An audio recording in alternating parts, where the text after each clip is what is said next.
Zdravím vás, milí moji priatelia.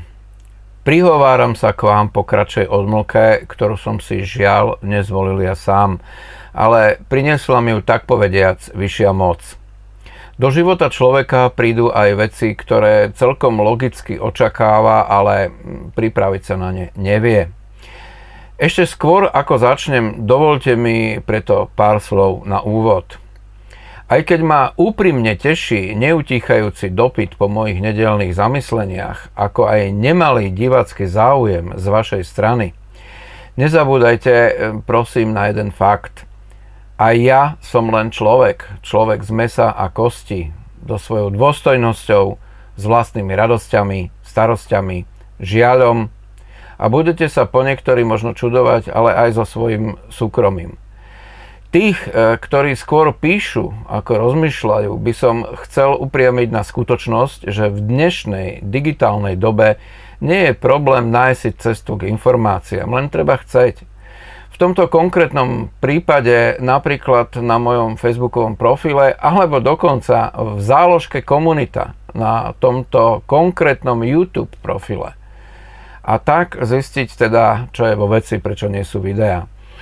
Aj keď pre vyššie spomínaných to bude asi prekvapením, môj život nie sú len nedeľné videá a už vôbec nemám akúkoľvek povinnosť publikovať ich so železnou pravidelnosťou. Prosím vás, snažme sa byť k sebe trošičku viac ohľaduplný, pretože toho sebectva, hrubosti až primitívnej je v tom verejnom živote až. Preto prosím po niektorých komentujúcich, aby si našli v slovníku heslo takt a pokúsili sa ho prečítať s porozumením. Všetky významy samozrejme. Ďakujem. Všetkým ostatným by som sa chcel poďakovať za naozaj mnohopočetné kondolencie, ten vzácny dotyk človečiny, tú lásku, tú dobro, ktoré som z vašich súcitných slov cítil aj na diaľku. Ďakujem všetkým a každému z vás. Veľa to pre mňa znamená. Tak toľko k tým neveselým veciam, ktoré bytostne patria k životu. To, čo viselo vo vzduchu, je za nami. Poďme sa teraz venovať nášmu verejnému pieskovisku a tým nezdárnym detiskám, ktoré sa na ňom hrajú.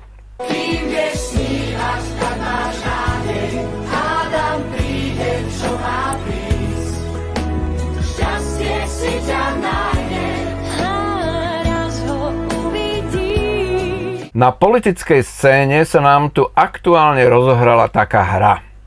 Jej aktéri si očividne myslia, že vedú nejakú majstrovskú šachovú partiu, kde je nutné rozmýšľať tak minimálne 3 kroky dopredu. No, ja si myslím, že hodili by sa skôr iné a výstižnejšie prirovnania. Riško, ten, ktorý chodil ráno na praženicu ku Kočnerovi a hrá stále nejaké tie svoje excelovské tabulky. Profi marioneta Verča pravidlám šachu nerozumie, ale absolútne vôbec. No prečo aj, lebo to je hra založená na logike a stratégii. Ale verím, že nejaké to pekse by dala.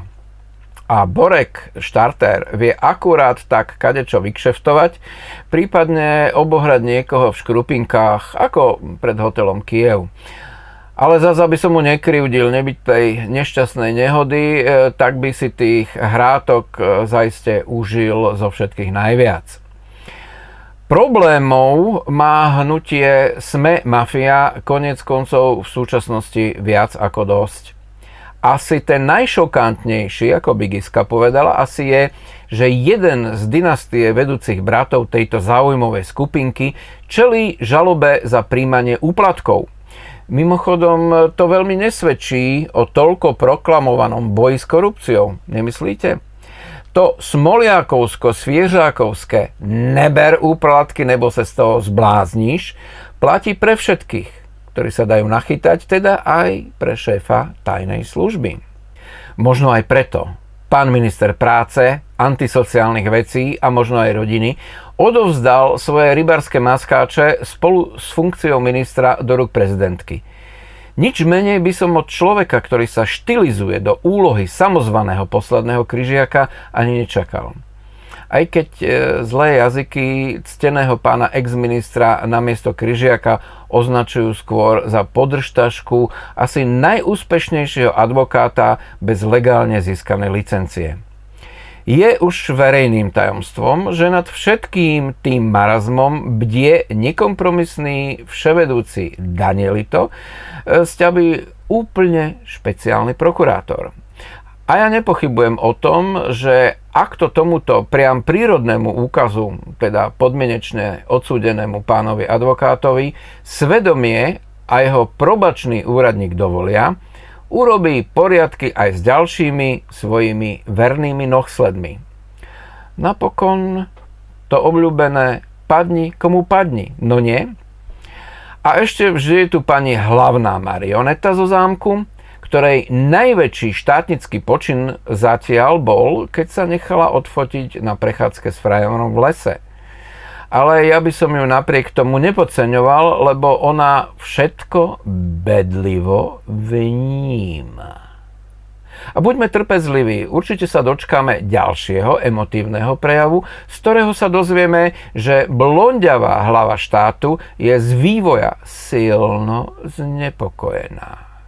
A kovaný komunista Marian Leško má už vraj pripravené ostro nastrúhané farebné ceruzky vo farbe dúhy.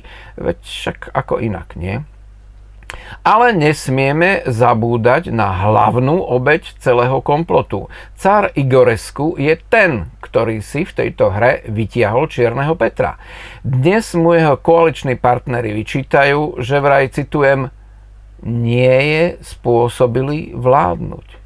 O Bože môj. Nemôžem dýchať, nechcem viac pri tebe stáť. Choď von. Vážení, a to ste až teraz nahliadli do jeho zdravotnej karty? Alebo kde ste boli ten posledný rok? V akom vesmíre ste sa to pohybovali? Ak by sa nás to tak bytostne netýkalo, tak by to mohlo byť až smiešne. Dokonca by sa to mohlo stať námetom na extrémne trápno humoristický sitcom, možno nejakého ďalšieho ohľupujúceho produktu z dielne niektorej z našich televízií.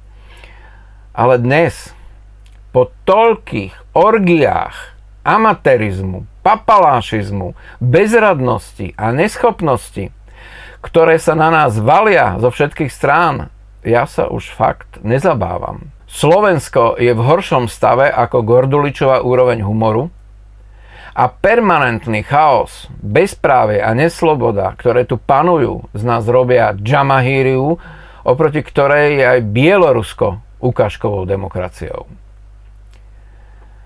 Trápime sa snáď nad miliónom existenčných problémov a lídrov koalície zaujíma len to jediné. To, že ich Matovič uráža. To, že s nimi nekomunikuje. To, že si robí, čo chce. Ak počúvam vyjadrenia týchto pučí a pučistov, mám pocit, že cestujem späť časom. Ako keby som sa ocitol na základnej škole, kedy každý riešil len to, že kto je s kým kamarát a kto je v akej partii.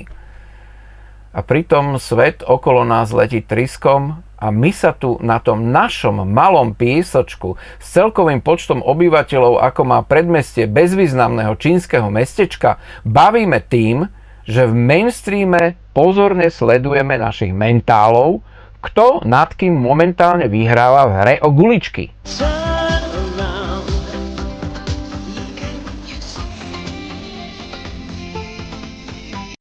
Čo vlastne títo vrešťaci rebeli na čele s Riškom vlastne chcú?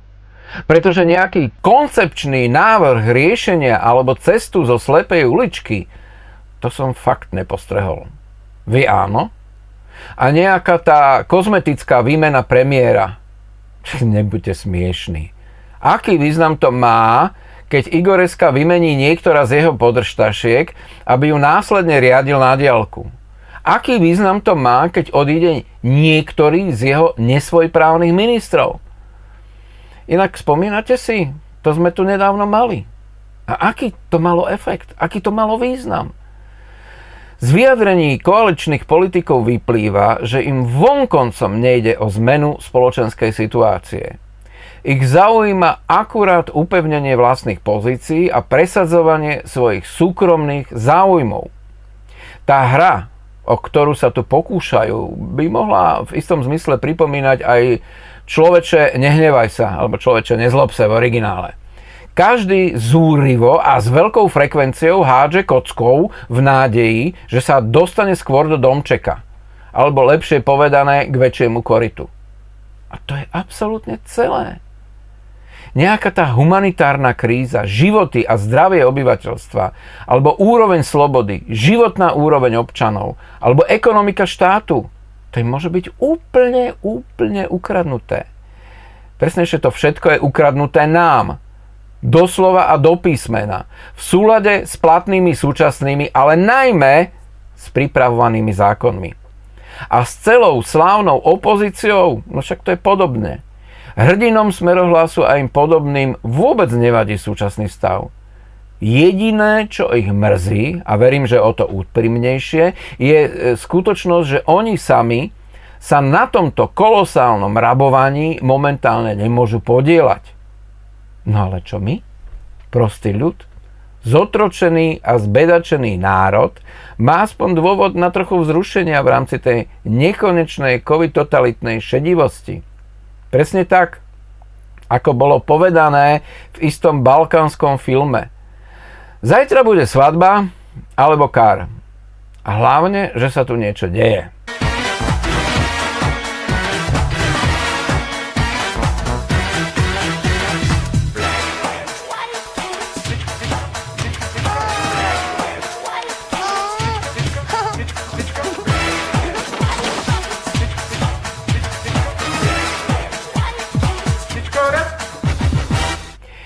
Aj keď je tzv.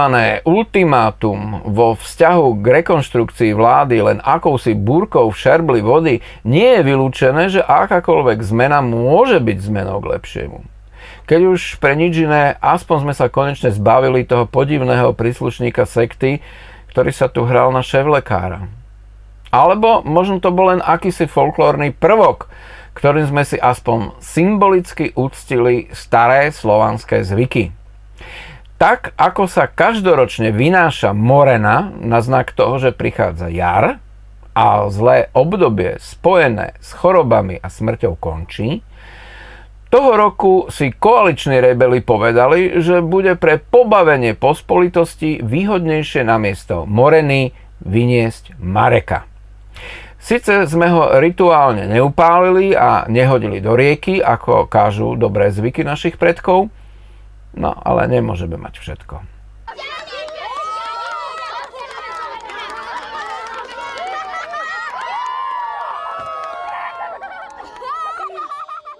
Ešte by to chcelo namiesto tradičného pochovávania basy pochovať celú vládu. Teda minimálne obrazne. Však ani tá basa sa nezahrabáva do zeme. To hovorím len pre tých, ktorí majú odber môjho YouTube kanálu priamo vo svojej pracovnej náplni, aby ma na Veľkú noc neprišli navštíviť nejakí premotivovaní šibači znaka. Na už tradičnú otázku, kedy to už celé skončí, vám odpoviem absolútne pravdivo. Neviem. Vzhľadom k tomu, že naše vlády už 10 ročia systematicky pracujú na tom, aby sme sa ako republika, ako štát stali kolóniou nielen ekonomicky a politicky, Slováci sú žiaľ vazálmi cudzích záujmov v prvom rade mentálne. A nenamýšľajme si, že sme pupok sveta, alebo aspoň Európy. Nie sme. Ani keď ju zúžime len na tú karpatskú oblasť. Úmyselne si zakrývame oči za výdatnej pomoci médií nad blízkymi ranami, ktoré nás čakajú. Problém migrácie mediálne momentálne nie je primetimeovou témou, ale nemyslíte si, že vymizol. O chvíľu exploduje naplno. Konvoje idúce na východ. Oni tam asi niekde bivakujú, alebo čo, lebo však na opačnú stranu nikto nechodí. Tí skôr narodení by si mohli spomenúť, asi pred 80 rokmi to bolo veľmi podobné a z histórie vieme, že po Stalingrade sa ten tok obrátil. A pamätáme si všetci, z dejepisu teda viacerí, že čo to všetko Európu stálo. To sme naozaj tak nepoučiteľní? Preto mnohí politickí analytici tvrdia, že otázkou ani tak nie je, čo urobia alebo neurobia naši, zdôrazňujem, štandardní politici.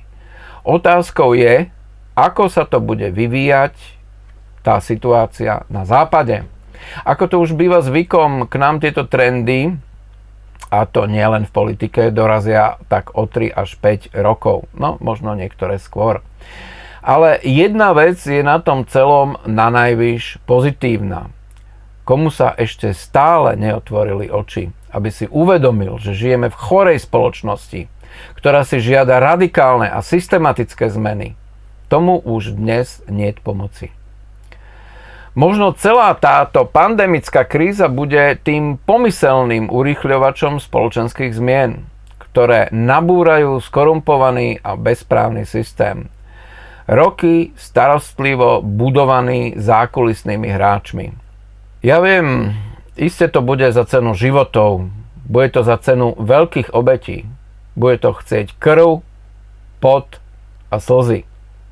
Ale vždy to bude lepšie, ak to celé vyhnie rýchlo a zvnútra.